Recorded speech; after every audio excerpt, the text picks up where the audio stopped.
નમસ્કાર વિદ્યાર્થી મિત્રો, કિશોર ગજેરા યુટ્યુબ ચેનલમાં આપ સૌનું સ્વાગત છે. આપણે અભ્યાસ કરી રહ્યા છીએ કેશ બજેટ એનો example number 17. From the following information, prepare a cash budget of Raj Limited for 3 months ending on 30th July 2021. મે, જૂન, જુલાઈ આ 3 માસનું કેશ બજેટ બનાવવાનું છે. મંથ માર્ચ ટુ જુલાઈ સેલ્સ, વેજીસ, ઓવરહેડ 3 વસ્તુ આપી છે. Number 2, cash in hand 25,000 on 1st May 21. Yeah, 25,000 opening balance આવશે. Number 3, cash sales of the month July 2021 will be 1,53,590. જુલાઈ મહિનાનું cache cell આપ્યું છે. Cache credit cell gradually increase 10% on monthly basis from March. March મહિનાથી credit સેલની અંદર 10% નો વધારો થાય. માર્ચમાં 10 હોય, સોરી 100 સેલ હોય તો એપ્રિલમાં 110 થાય. પછી મે ની અંદર એમાં 10% વધારો થાય, જૂનમાં એમાં 10% વધારો થાય. દર મહિને 10% વધારો થતો જાય. મિત્રો, આ એક્ઝામ્પલની અંદર સૌથી મોસ્ટ ઇમ્પોર્ટન્ટ વસ્તુ આ છે, સેલ્સ. હવે ઉપર જે સેલ તમને આપ્યું છે એમાં કેશ કેટલું અને ક્રેડિટ કેટલું એ ફાઇન્ડ કરવાનું છે. એ પર્સન્ટેજ સીધા નથી આપી દીધા કે 40% કેશ, અધર ક્રેડિટ. તો બરાબર ધ્યાન આપજો. ફર્સ્ટ ઓફ ઓલ આપણે લખી દઈએ sales month total minus credit is equal to cash. First of all, month March to July. March, April, May, June, July. Total sale 432, 4 lakh, 3 lakh, 2 lakh, 253 lakh.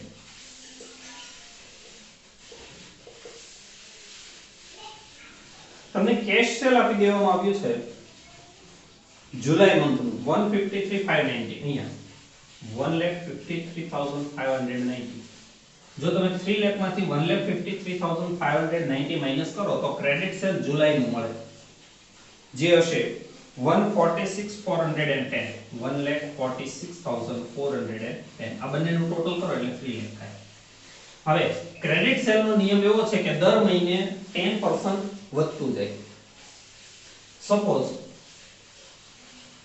Credit cell 100 plus increase 10%, 10 110 next month. જો પહેલા મહિને 100 હોય તો બીજા મહિને 110 થાય. આવું માર્ચમાં થાય. એપ્રિલમાં જેટલું એના કરતા 10 મેમાં વધે, એના કરતા 10 જૂનમાં વધે, એના કરતા 10 જુલાઈમાં વધે. હવે અહીંથી શરૂઆત કરીએ. ઊંધું જવાનું છે તો જૂનમાં 100 હોય તો જુલાઈમાં 110 હોય. હવે અહીંયા તમારે જૂનનું ફાઇન્ડ કરવું હોય, જૂનનું તો આવું સ્ટેપ મૂકવાનું કે જુલાઈમાં 110 ત્યારે જૂનમાં 100 તો 1,46,410 એ કેટલા? એ અમાઉન્ટ આવશે 1,33,100. 133,100 એટલે અહીંયા લખીએ 1,33,100. આ જૂનની વાત હતી. હવે મે ની વાત કરીએ. ઉપર જઈએ મે. સેમ સ્ટેપ મૂકવાનું કે 110 જો જૂનમાં હોય તો મે માં 100 હોય તો 133,100 એ કેટલા? જે આવશે 1,21,000. એટલે અહીંયા લખીએ 1,21,000. પછી એપ્રિલ. જો મે માં 110 હોય તો એપ્રિલ માં 100 હોય તો 1,21,000 એ કેટલા? જે આવે 1,10,000.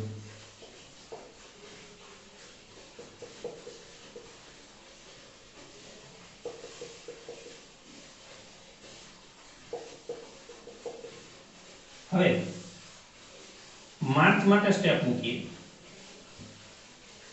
110 ત્યારે 100 તો તો 1,10,000 એ કેટલા મીન્સ 1 લાખ. તો અહીંયા ક્રેડિટ સેલ છે 1 લાખ. 1 લાખ માં 10% પ્લસ કરો એટલે 1,10,000. એમાં 10% પ્લસ કરો એટલે 1,21,000. એમાં 10% પ્લસ કરો એટલે 131,100. એમાં 10% પ્લસ કરો એટલે 146,400. દર મહિને ક્રેડિટ સેલમાં 10% વધારો થતો રહે છે. 4 lakh minus 1 lakh means 3 lakh cash sale. 3 lakh minus 1,10,000 means 1,90,000 is the cash. 2 lakh minus 121, 79,000. And 250 minus 131,100, 116,900. 1,16,900. તો આ થઈ ગયું cash and credit sale. Next, આગળ વાંચીએ. For 50% of credit sale are released in the month following the sale. 50% credit સેલના નાણાં ત્યાર પછીના મહિને મળે છે, જ્યારે વેચાણ થયું એના પછીના મહિને. And the remaining in the second month following the sale. અને બાકીના બીજા મહિને મળે છે. ધારો કે માર્ચમાં સેલ થયું હોય, જે ક્રેડિટ સેલ હોય એના 50% એપ્રિલમાં અને 50% મેમાં મળે. એવી રીતે. તો 3 and 4 both are tick in sales. 3 અને 4 બંને સેલ્સ માં ટિક કરજો. Number 5, 5% commission on credit sales is paid in the next month. 5 number પણ સેલ્સ માં ટિક કરજો. જે ક્રેડિટ સેલ છે એના પર 5% કમિશન એ પછીના મહિને, એટલે માર્ચનું એપ્રિલમાં, એપ્રિલનું મેમાં, મેનું જૂનમાં, જૂનનું જુલાઈમાં, એવી રીતે. 6, purchase amount 80% of sales. ખરીદી કેટલી કે વેચાણના 80%, સેલ્સના 80%. Made in the month preceding the sale. જે વર્ષે જે મહિને વેચાણ હોય એના preceding એટલે આગળના મહિને, અગાઉના મહિને કરવામાં આવે છે. And paid after 1 month, અને એક મહિના પછી ચૂકવવામાં આવે છે. તો સેમ મંથ થયું. મેનું જે સેલ છે 2 લાખ, એના 80% એટલે 1,60,000 એ પરચેઝ કરવાની એપ્રિલમાં અને એના પૈસા ચૂકવવાના એક મહિના પછી પાછા મેમાં. Number 7, interest on 6% debenture of rupees 100 each of 3 lakh is payable quarterly in March and June.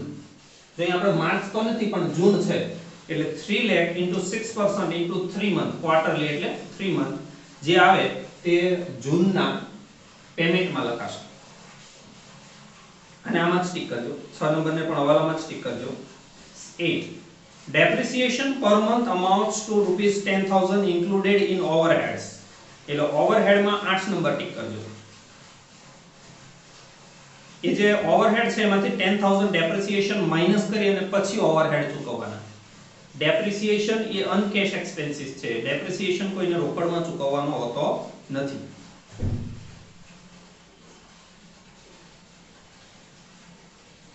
Nine, advance tax of rupees 25,000 will be paid in July 2021. July 2021 માં એડવાન્સ ટેક્સ ચૂકવવાનો છે, એટલે જુલાઈના પેમેન્ટમાં આવશે 25,000. And 10, leg of payment of wages is 1 month and overhead half month. 10 નંબરને tick કરજો veggies અને overhead માં.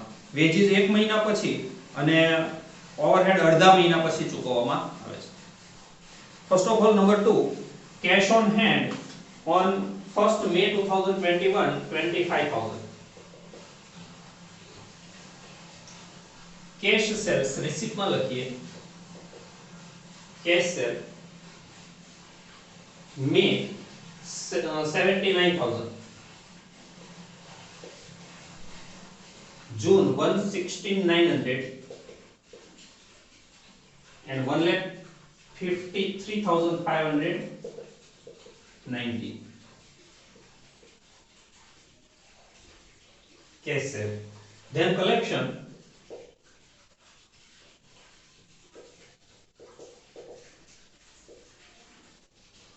First month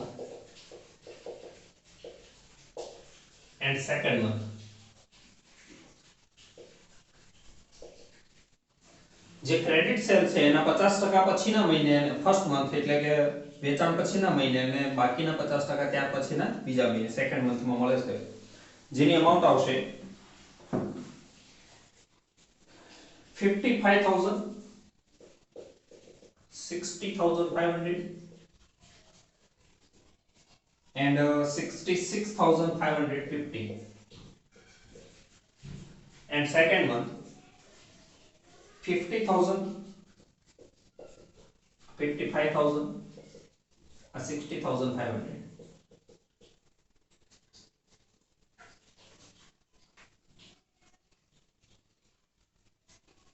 Then 5% commission on credit sale. Number 5, commission on sale. Next month એટલે એપ્રિલમાં જે સેલ છે એના 5% કમિશન મેમાં ચૂકવવાનું. 3 લાખ ના 5%, સોરી, એપ્રિલમાં જે ક્રેડિટ સેલ છે એના ઉપર 5%, 1,10,000 ના 5%, 5,500. ક્રેડિટ સેલ 121 ના 5%, 6,050, 6,655.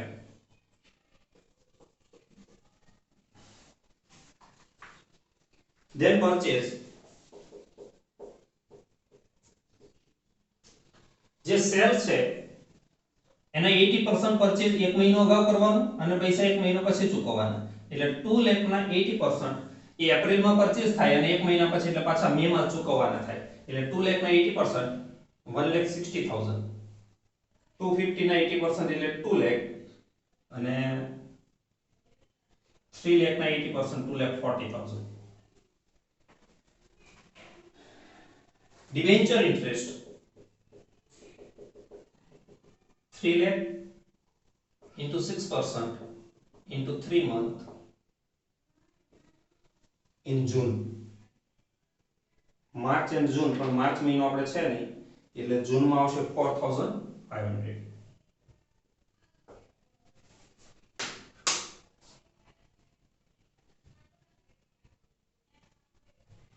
Number 9, advance tax.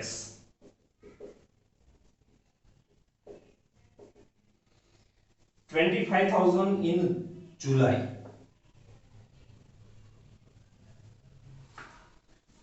Wages 1 month. April ની wages એ મે માં ચૂકવાય 70, 80, 90. 70,000, 80,000, 90,000. And overheads. Current month 1/2 and next month 1/2.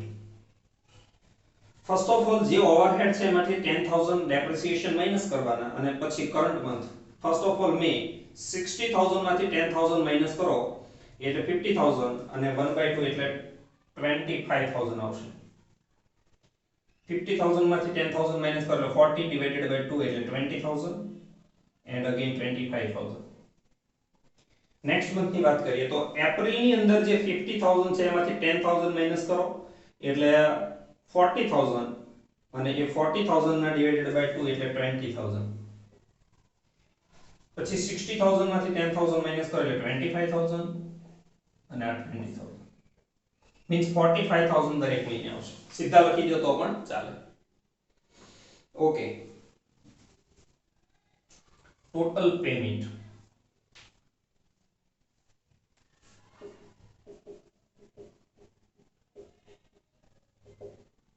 closing cash balance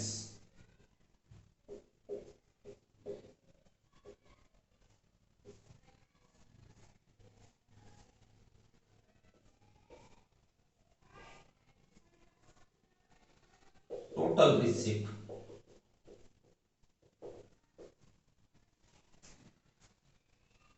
total payment 2,80,500, 3,35,550 and 4,06,655. Receipt of the May 2,09,000 minus 280,500 means minus 71,500. Opening balance of June minus 71,500. Total of the June 1,60,900 minus 3,35,550 minus 1,74,650 minus 1,74,650 1,05,990 minus 4,06,655 3 lakh minus 3,06,655 665. Thank you friends. તો આવી માઇનસમાં પણ balance આવી શકે.